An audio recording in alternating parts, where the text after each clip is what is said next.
All these boys work with you? Yeah.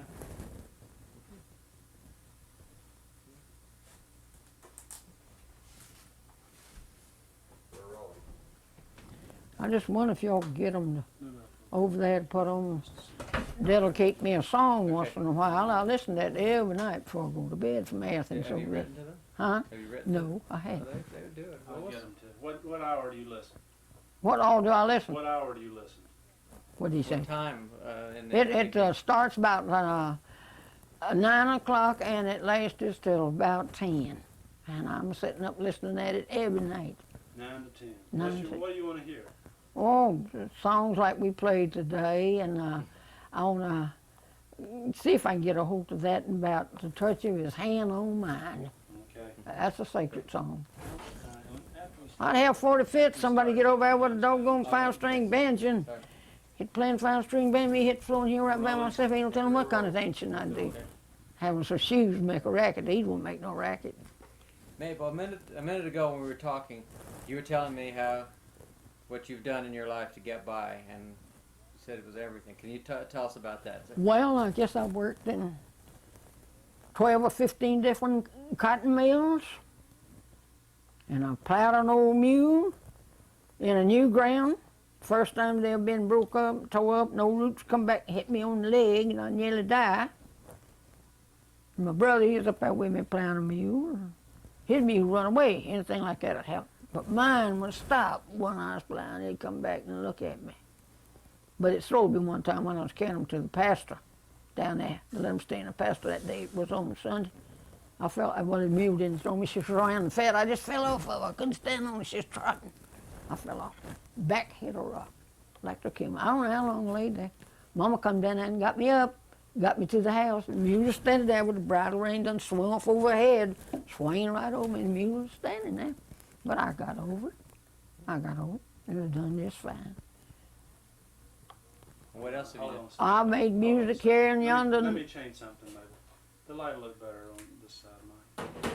And what you said a while ago. What I did say about working in the cotton mills, I worked in lots of them. What'd Made you do? good. What'd you I do? was spooler. I could run 2 spoolers when none of the rest of them, 2 spoolers when none of the rest of them couldn't run but one. That's how nifty I was, and back in my young days. And what else did you said you plowed a mule? I plowed old mule and many a day in a new ground, breaking up a new ground. The old roots come back, hit me on my leg, leave root spots. Well, some spots on my leg now, you can see them. Well, them roots hit me.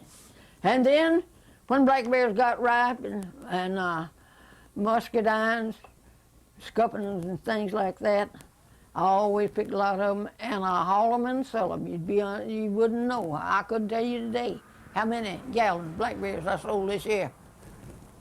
And I never did get no further than Royston, counting in Royston with them.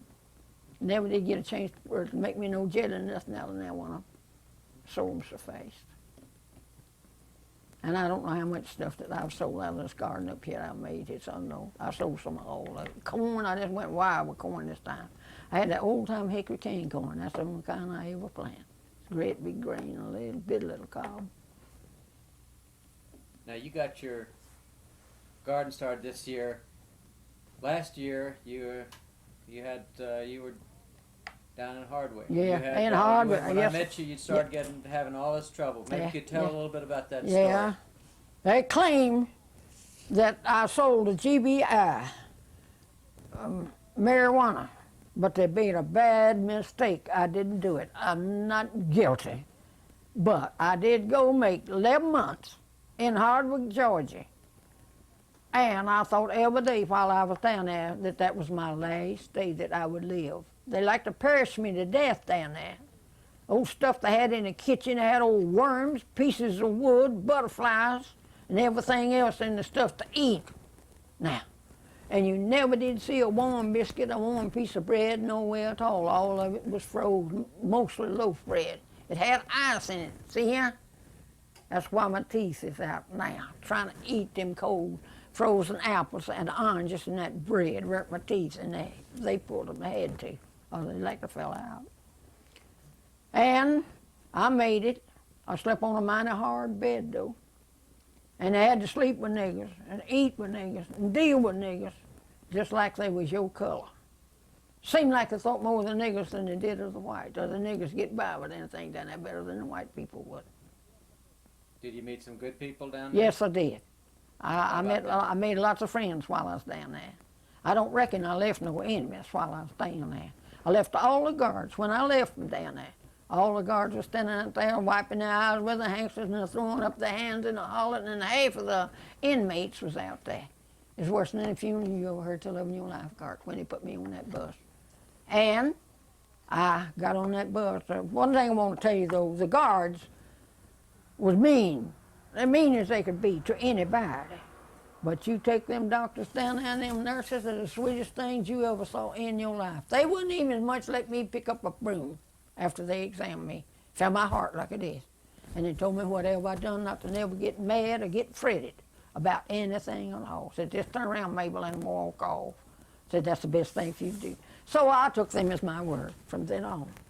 And they put me on the bus that hard when I left, 17th day of last January. It was a year ago now. No, February, yeah. 17th day of February. And when I come out from down there, they put me on a bus, the little bus they used down there, you know. It wasn't a regular road bus, and they had to carry me to Macon, Georgia. Well, they didn't carry me to Macon, Georgia. They carried me to another place. I can't call the name of the place they carried me, but anyway, they got on one of these main road buses at another place. Well, they went to Macon. I was supposed to change buses in Macon and come into Alberton. See, don't no buses run here where you get connection. Joe Forrest up here, the sheriff, met the bus that day, the 17th day of January. That's when I come out. And he met the bus at Alberton for me, and I wasn't on it. Well, he got to calling everywhere trying to find me, you know. And I was in Atlanta, Georgia. They wouldn't stop in Macon and let me change buses so I could come on into Alberton. They carried me on to Atlanta. Well, I stayed in Atlanta from 10 o'clock, no, from 1 o'clock till 10:30 the next day. Well, I had a lot of baggage on the bus that they had me on, you know. They went down there. Well, the bus didn't take my baggage off. They carried them on. They rode all over North Carolina and South Carolina with them. They had to call in from Atlanta for that bus driver to get back there with my baggage before I could get on the bus. Well, that made me late about getting into Alberton. And so they finally come on in, had my baggage. I had my tickets, my numbers from, you know. They brought them in. Everything that I had in there was all right when I got home. But anyway, I come on into Alberton. Well, that night, while I had to stay overnight that way, I didn't have no money. I didn't have nothing. And so they jumped on me there, said I could stay in the bus station, but it'd be dangerous for me to stay in the bus station because I'd have to stay over all night long. And then they come at me, then, ain't you the one that plays the 5-string banjo and plays the piano? I told them yes. And then they wanted to talk to the one that was in the bus station, and so I turned the phone over to her. She told me, yeah, I was the one. And she says, if that's the one, says, tell her to just stay there about 5 minutes, says, we'll be after that, a Salvation Army. So here they come up at me, the sweetest people ever I've seen in my life, and so clean and so nice. They give me my breakfast, they give me my supper. And they wouldn't take a dime, and nothing wouldn't send them about no dime and nothing nowhere at all, because they know that I didn't have nothing. And I told them, I said, if I ever get in shape and have any money to turn her loose to spare, and we're told, I'm going to send y'all some money. Said, no, I says, older woman as you are, you need to mind about that. Said, we just so proud you out of that place. They talked to me, all of them did down there, some of them good Christians. Some of them I didn't know nothing about, I couldn't tell, you know, didn't talk with them enough. But they said that I was done wrong, and they done wrong in sending me down there at my age, that they didn't have no business in there, whatever. Said they had no business sending me down there. Everybody is grappling. The judge right up here. Now, they sentenced me down there. See, they claim I broke probation. But then tried me again, and that judge called me up to him. Last time I was out there, he had his hands out, wiping his eyes. I didn't want to go up back to him. But he says to me, he says, Mabel, I got something I got to tell you. I got something I got to tell you. I walked on up there and I said, all right, Judge Arnold, this is what's left of me. I'm thank God that I'm still a living. He says, I am too. But says, what I wanted to tell you, he said, if I'd have known about you like I do sitting here right now, he says, you never would have went nowhere, make time nowhere. I said, Judge, Anna, too late to cry over spilt buttermilk after it's done wasted. I says, it's done wasted. Ain't nothing you can do about it as I know of now. Well, they should have me off of this probation, but they claim they still got me on it. I ain't seen that one of them in 2 months. Mabel, now since all this started, there's been a lot of publicity. Oh, and yeah, Lord, television and all yeah. that. People How's- tell me about it, but I ain't never been able to see none of it. But I have got all them pictures and things that's sent out in the paper. Art, they sent them to me from all over the whole United States. They had friends in there, you know, they'd write and tell them if they had that picture and that paper about me to send it to them. They'd send it to them and they'd give it to me. I'm going to make me a big scrapbook some of these days when I get at myself. Oh, I got them. Don't think I ain't. And you met a lot of people that you might not have met Oh, otherwise. that's the truth, and the sweetest folks I ever seen in my life, and they write me. I get letters from them every day. I got 2 letters from them today, down there. And they're Christian girls, too. They was Christian before they was sent down there. How come these 2 girls that I thought so much of was in there? They was with their brother. And their brother killed a man, robbed a man, and then drove gas out of his car and poured it on him and then burned him up. And these girls got beat up by him mighty bad. They showed me scars on them where they'd beat them. They tried to keep them from doing this. And they done it anyhow. But when these girls, when it went to trial, they just got up and told it just exactly like it was. So they gave these 2 girls a life sentence. And they brothers is making a life sentence. Ain't no way for them to get out nowhere at all. But this Barbara Brewer in here, this red-headed, she's done gone to the halfway house now. And me and Torley's expecting a call from her any minute to come get her, that they're going to turn her loose. She going to come, she said, make a home here with me. Boy, she's a good one. You talking about preaching and praying, oh, my Lord, you ain't never heard nobody pray and preach till you hear her. She can heal anybody. I don't care what's hurting you, what's the matter with you. She can run up to you and put her hands on you and start praying. Goes, you take me, I can't understand a word she says. She knows, but I don't. And I mean, that pain will stop just like that. Before she takes her hand off of you, that pain will stop. Now, that's good, ain't it? I call that extra good. Now, this fella Irvin in Atlanta can do the same thing they tell me, and I'm corresponding with him now since I come out from down there. And I guess he'll come see me. I guess he'll make a trip to see me. So what do you think of all these articles and television and all that, since you've made some friends through that too, haven't you? Yes, I have. People come to me. I was going to tell you, Art, and you listen at me now. A woman come to me the other day and says, Mabel, says, did you know David Holt? I said, yeah. Says, well, you was on TV the other night, and said he was dedicating songs to you, and said they called you Mother Mabel. He sent me, you know, some songs. I got them in here now. I've been aiming for you to take that and get you some copies of them songs that he plays. That'll help you all a whole lot. You got one piece in there that just suits me. That's the prettiest tune. I can play it on the piano. What is it? What piece is that? Huh? What's It it? just suits me. Oh, it just suits me. It just suits me. Yeah, that's good. And the devil he wears a loose old shoe. If he don't mind, he's going to slip it on you, too. That's what one of his pieces. That's pretty funny. Mabel, tell Art, see if you can tell Art what music has meant to you in your life. Art, you can Says do what? Well, what has music been for you in your life? What has it meant? Well, it's a blessing all the way around. Just any way in the world that you can call it, it's been a blessing to me. Because I've been playing ever since I was 8 years old. I started off just a little while trying to play that banjo before I was quite 8, but I do say 8 to keep from making a mistake on it. And I've been trying it ever since now. I used to be extra good on the guitar, but that keeps me off the guitar, that finger draw like that. That now can't be it no further than that. That joint there won't be in. Wait a minute, show me again. Show me, hold your hands up a little higher. No, do what, show me what your problem is with the finger. Problem with my finger playing the guitar, Yeah. this 4 finger right here won't bend. All right. And this one right here is getting almost the same way. This joint right here won't bend. But I get that on piano, ain't I? Piano don't bother me. I do it on piano, ain't I?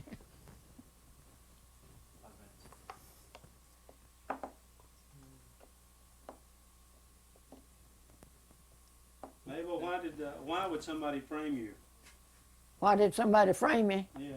Well, they thought I had a whole lot of money. They know I've always worked all my life. They thought I had a whole lot of money. I had a little bit, but not much. And they thought that they'd get a whole lot of money out of me. They fined me $500 and 5-year probation. And then they said if I didn't have the money to pay it, that they'd give me a job up there in the jail or cleaning out the commodes for them bad folks that they have up there. I looked at them, I said, not me. I said, get another job of some kind. I said, I ain't going down that wall and being killed one night. You know, it ain't been long ago since I killed a woman down there. And I said, I ain't going down there. I said, I'm too old a woman to go down there and take that in here. I said, I guess I could do it all right. I said, I imagine I could do it.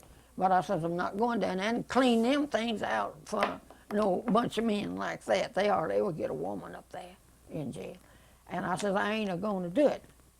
And it says, well, we'll do otherwise with you then. I said, you just have to do otherwise. I said, I'm not going to do that. I said, now if you give me a job in the courthouse, sweeping, helping keep the courthouse clean or something like that, I'll try to come up here every day. I don't live far from Carnesville up here, you know. And I says, I'll come up here and do the best I can.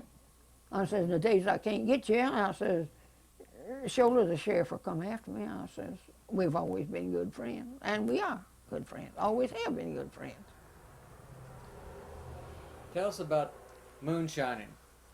Moonshining? Yeah. Well, I married a man named Edgar Cawthorn, 28th day of March, 1928. And he was a drunkard. And he fooled with liquor all the time. And he shot at me, I don't know how many times. Most time I got finger and toes, tried to cut me with a knife, and everything else. But I managed to get out of his way where he didn't hurt me. So I mean, it's nothing. I reckon it's Lord's work. I got out of his way, and he didn't hurt me. And so he's dead and gone. And I ain't never got a dime out of nothing. He was well-to-do, had money in 2 or 3 of the banks share, owned a whole lot of land, 4 or 5 automobiles, 4 houses, 2 of them was new homes like these trailer homes. That's what it was, 2 new trailer homes. Well, they're not there now. I passed that the other day. They are not there now. And so I don't know. Now what is He finally married another woman, unbeknownst to me. And she was a doper. She was working one time up here in Sonneman, up here at Carnesville. She got to carrying dope up there, giving it to all the rest of them, so they found it out and they fired her. And Edgar finally was drunk, went in the bathroom to take a bath, and he fell and he broke his hip. He never did do no more good. The last time I seen him, I went to the hospital down there to see him in the hospital, and he asked me, he said, they're going to send me back down yonder to that there government hospital, and I don't believe, he says, I'll live till I get out. I said, oh, Edgar, don't say that, don't talk that way. He said, well, I ain't got nobody to do nothing for me. Take care of me. I said, well, you sure you haven't? He said, yes. He says, can I come back home to you? I stood there and stirred a little bit. I said, Edgar, you know where I live. I said, come on home. I'll do the best I can for you. But he died. He never did get to come home. And I ain't never got a dime. I've done had 4 lawyers on this now. And whatever who it is, the VA reckon done it, paid these lawyers off to keep me from signing the paper to get it. And he was a World War II veteran, and he was drawing a big check too, I'm talking about. Yeah, drawing a big check. What does that have to do with moonshine? Huh? Moonshine. Yeah. He made it and he sold it. He hauled it and sold it. And people went to the house and bought it. Him and his brother both. His brother's down here in the nursing home now, Theo. But they say they don't need me to go down there and see him. Says he's in such a bad fix he wouldn't know me and he couldn't talk to me if I was to go down there. He always thought a lot of me, his brother did.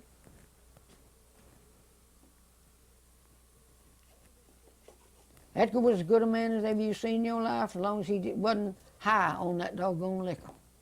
But now he was mean when that liquor on. Fight a circus on and hit a run. He'd do that after he got his left arm shot off. He'd fight anybody after he got that arm shot off. Nigger shot that arm off while he was shooting at another man. and Edgar was with him, and the shot hit Edgar. And he had on my big old red, heavy sweaters in the wintertime when it was done. You know, they tried to keep that from me, not let me know it. So you've seen a lot of rough things in your day. Oh, Lord, I've been through it, man. Lord, Lord. This head of mine's been beat into jelly hard. Can't you see the scars on it? See them up there? I ain't supposed to have these wrinkles in my face like I have. This one right here goes down here.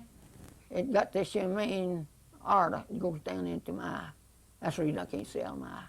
You see, I never will see out of it. I've been to a lot of them. They wasn't but 11 on me at one time.